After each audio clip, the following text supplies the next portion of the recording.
جو لوگ اللہ پر ایمان لائیں، کہیں کہ ہمارا رب اللہ ہے، پھر اس پر جم جائیں، ان پر فرشتوں کا نزول ہوتا ہے۔ نہ کوئی غم کرو نہ خوف، خوشیاں مناؤ جنت کی جس کا تم سے وعدہ کیا گیا تھا۔ اللہ کی ربوبیت پر اطمینان جب انسان کو ہو جاتا ہے، میرا رب اللہ ہے، ربی اللہ، انسان کے لیے نہ کوئی کھٹکا، نہ کوئی خطرہ، نہ کوئی خوف، نہ کوئی حزن۔ جو کچھ ہو رہا ہے کس کے اذن سے ہو رہا ہے؟ اللہ کے اذن سے۔ اللہ کے اذن کے بغیر پتہ تک نہیں ہلتا۔ یہ کوئی اندھا بہرا مادہ نہیں ہے جس سے مجھے کوئی خوف ہو۔ اندھا بھینسا چلا آ رہا ہو، اس سے تو ڈرنے کا ہر انسان کو ڈرنا چاہیے، نہ معلوم کس کو ٹکر مار دے۔ لیکن نہیں، اس کائنات کو چلانے والا ایک سمیع و بصیر خدا ہے۔ وہ جو میرا دوست ہے، میرا ولی ہے۔ اللہ ولی الذین آمنوا یخرجہم من الظلمات الی النور۔ اللہ اہل ایمان کا ولی ہے، ساتھی ہے، پشت پناہ ہے، مددگار ہے، حمایتی ہے۔ بتائیے جسے یقین ہو جائے کہ اللہ میرا مددگار، اللہ میرا محافظ، اللہ میرا پشت پناہ، اللہ میرا حمایتی، اس کے لیے کوئی خوف ہوگا؟ اس سے کوئی ڈر ہوگا؟ میں مثال دیا کرتا ہوں ایک بہت سادہ، پنجاب کے دیہات کی۔ تو بڑا چودھری ہے اور کوئی غریب کسان ہے۔ اس غریب کسان کے جانوروں کو ہر وقت اندیشہ ہوگا چوری کا، کوئی میری بھینس کھول کر نہ لے جائے، کوئی میرا بیل کھول کر نہ لے جائے۔ لیکن جس کے بارے میں یہ سب کو معلوم ہو کہ وہ جو بڑا چودھری ہے وہ اس کا دوست ہے، اس کی بچیا کو کوئی خوف ہوگا؟ اس کی بھینس پر کوئی ہاتھ ڈالے گا؟ اسے کوئی اندیشہ ہوگا؟ نہیں۔ کیوں؟ کہ وہ بڑا چودھری، بڑا اس کا یہاں کا سردار، جاگیردار، سب کو معلوم ہے وہ میرا دوست ہے، کوئی میرے خلاف اقدام نہیں کر سکتا۔ اس دنیا میں یہ چھوٹی سی بات اگر آپ کے دلی اطمینان اور سکون کا باعث بن سکتی ہے تو ذرا تصور کیجئے۔ میں لفظ تصور استعمال کروں گا صرف اس لیے کہ اس کا ہم جس کو کہتے ہیں ادراک اور شعور کر نہیں سکتے، اگر کے ساتھ کر سکتے۔ اگر یقین ہو کہ اللہ میرا مددگار اور یقین ہو کہ اللہ ہر آن میرے ساتھ ہے، پھر کوئی خوف؟ کس کا خوف؟ کوئی شے اللہ سے بالا تر ہے؟ کوئی قوت اس سے زیادہ طاقتور ہے؟ کوئی اس کے ارادے کو بدلنے والا ہے؟ کوئی اس کی مشیت کے آڑے آنے والا ہے؟ یہی بات ہے جو حضور نے فرمائی۔ یہ ایمان کا حاصل ہے لب لباب، کہ دیکھو اچھی طرح اس بات کو ذہن نشین کر لو، اگر تمام انسان مل کر تمہیں کوئی نقصان پہنچانا چاہے نہیں پہنچا سکتے، مگر جو کچھ اللہ نے لکھ دیا ہو، اور تمام انسان مل کر تمہیں کوئی نفع پہنچانا چاہے نہیں پہنچا سکتے، مگر وہ شے جو اللہ نے طے کر دی۔ آپ پھر میں کہوں گا ذرا طاری کیجئے، اسے فرض کیجئے، اسے سوچئے۔ اگر اس حدیث پر ہمارا دل ٹھکا ہوا ہو تو کسی سے ڈر ہوگا؟ یہ مجھے نقصان نہ پہنچا دے، یہ میری رپورٹ خراب نہ کر دے، یہ میری انکریمنٹ نہ رکوا دے، یہ میرا یہ نہ بگاڑ دے، یہ میرے یہ نقصان نہ پہنچا دے۔ اس کا ڈر، اس کا ڈر، اس کا خوف، اس کی خوشامد، اس کے لیے جا کر طرح طرح سے اپنی عزت نفس کو ذلیل کروانا اس کے سامنے، یہ سب کچھ کیوں کرتا ہے انسان؟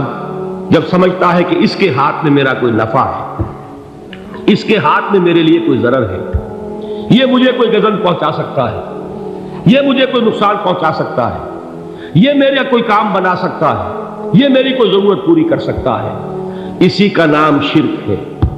جہاں آپ نے یہ سمجھا کہ غیر اللہ کے اندر کوئی طاقت موجود ہے، وہی شرک ہے۔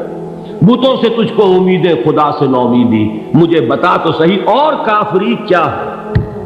شرک تو یہ ہے۔ جس پر بھی تمہیں یہ خیال ہے، کلمہ ہے یہ کلمہ سوم، لا حول ولا قوت الا باللہ، ذرا اس پر دل کو کبھی اگر آپ تصور کریں، پھر فرض کریں، دل ٹھک جائے، اس پر کوئی طاقت نہیں۔ یہی بات تھی جو شیخ عبد القادر جیلانی رحمۃ اللہ علیہ نے اپنی وصیت میں اپنے بچے سے کہی. 11ویں دینے والے ہیں، لیکن حضرت شیخ عبد القادر جیلانی کی وصیت اور تعلیمات کو کتنے لوگ ہیں کہ جانتے ہو؟ یہ جن مقامات تک پہنچے ہیں وہ کس چیز کی بدولت پہنچے؟ انہوں نے جو پیغام دیا وہ کیا تھا؟ اے میرے بچے، جس طریقے سے قرآن مجید میں حضرت لقمان کی نصیحتیں جو ہے نقل کر دی گئی ہیں، میں یہ عرض کروں گا بالفرض اگر قرآن حضرت عبد القادر جیلانی کے بعد نازل ہوا ہوتا تو شیخ عبد القادر کی یہ نصیحتیں بھی قرآن میں درج ہوتی. اتنی اونچی نصیحتیں ہیں. اے میرے بچے، اس حقیقت کو ذہن نشین کر لے، لا فاعل فی الحقیقت ولا مؤثر الا اللہ.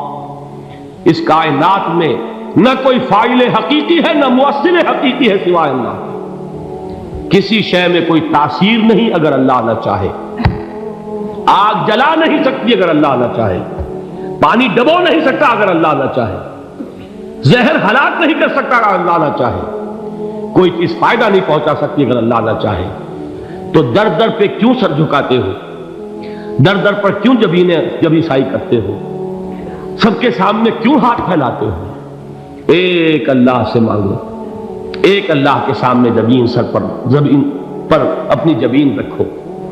لا فاعل فی الحقیقت ولا مؤثر الا اللہ. نظر آتا ہے ہمیں کہ پانی پیاس بجھا دیتا ہے. پیاس بجھانے کی صلاحیت پانی میں نہیں ہے، اللہ کے اذن سے. کھانا بھوک مٹا دیتا ہے. بھوک مٹانے کی صلاحیت کھانے میں نہیں ہے، اذن رب میں. دیکھیے یہی یقین تھا. حضرت موسیٰ علیہ السلام کا واقعہ یاد کیجئے. سامنے سمندر آ گیا ہے. قوم دیکھتی ہے پیچھے کہ گرد و غبار کا طوفان. معلوم ہوا کہ فرعون اپنے لشکر سمیت آ گیا. لشکر جب چلتا تھا تیز رفتاری کے ساتھ تو گرد و غبار کا جو طوفان اٹھتا تھا اس کا تصور کیجیے. اور لمحہ بلمحہ وہ قریب آ رہا ہے. پوری قوم نے کیا کہا؟ اے موسیٰ انا لمدرکون. اے موسیٰ ہم کو پکڑے گئے. قرآن مجید نے تو یہاں وہ باتیں نہیں لکھی ہیں، لیکن تورات میں یہ درج ہے کہ بنی اسرائیل جھگڑنے لگے، دست و گریبان ہو گئے موسیٰ کے ساتھ. موسیٰ نے یہاں مروایا لا کر، اس سے تو ہم ہی بہتر تھے. وہاں کھانے کو ملتا تھا، زندگی تو تھی، بیگار ہم کر رہے تھے، موت تو نہیں تھی. اب جو کچھ ہوگا اس کا تصور کرو، جس طریقے سے ہمارے ٹکڑے اڑائے جائیں گے. تو لڑ رہے ہیں حضرت موسیٰ علیہ السلام سے. یہ تورات کی تفصیل ہے. قرآن میں صرف اتنا آیا ہے، پریشان ہو کر انہوں نے کہا انا لمدرکون. موسیٰ ہم کو پکڑے گئے. اس وقت موسیٰ کا جواب کیا ہے؟ کلا ان معی ربی سیہدین. نہیں، میرے ساتھ میرا رب ہے، وہ راستہ دے گا. بتائیے کہاں راستہ نظر آ رہا ہے؟ یہ ہے ایمان بالغیب. راستہ نظر نہ آئے تب اللہ پر یقین ایمان ہے. جیب میں پیسے ہوں اور تب دل کو اطمینان ہے تو ایمان کس پر ہوا؟ پیسے پر، اللہ پر نہیں. جب وسائل و ذرائع نہ ہو اور پھر یقین ہو کہ اللہ مسبب الاسباب ہے، وہ اسباب کا پابند نہیں ہے، وہ اسباب کا محتاج نہیں ہے، اسباب اس کے محتاج ہے. اگر یہ یقین ہے تو اللہ پر ایمان ہے. یہ نہیں ہے تو تمہارا ایمان اسباب پر ہے، وسائل پر ہے، ذرائع پر ہے، مادیات پر ہے، اللہ پر نہیں. اس وقت کہاں راستہ تھا؟ کوئی راستہ تھا؟ سمندر ہے اور ادھر سے لشکر آ گیا ہے. کلا ان معی ربی سیہدین. اب دیکھیے ایمان کہہ دینا آسان ہے، ہوا معکم اینما کنتم. جہاں کہیں بھی تم ہوتے ہو اللہ تمہارے ساتھ ہوتا ہے. لیکن اس کا یقین قائم ہو جائے تو زمین و آسمان کا فرق واقع ہو جائے. یہی بات ہوئی حضور کے ساتھ. غار ہے، چھپے ہوئے ہیں محمد رسول اللہ اور آپ کے وہ یار غار ابو بکر صدیق رضی اللہ تعالی عنہ. اقبال نے حضرت ابو بکر کی شان میں چند اشعار کہیں صرف، لیکن واقعہ یہ ہے کہ بھاری بھاری نظموں پر اور قصیدوں پر بھاری ہے. طویل ترین نظمیں اور قصیدے ہوں ان پر بھاری ہے. ہمتیں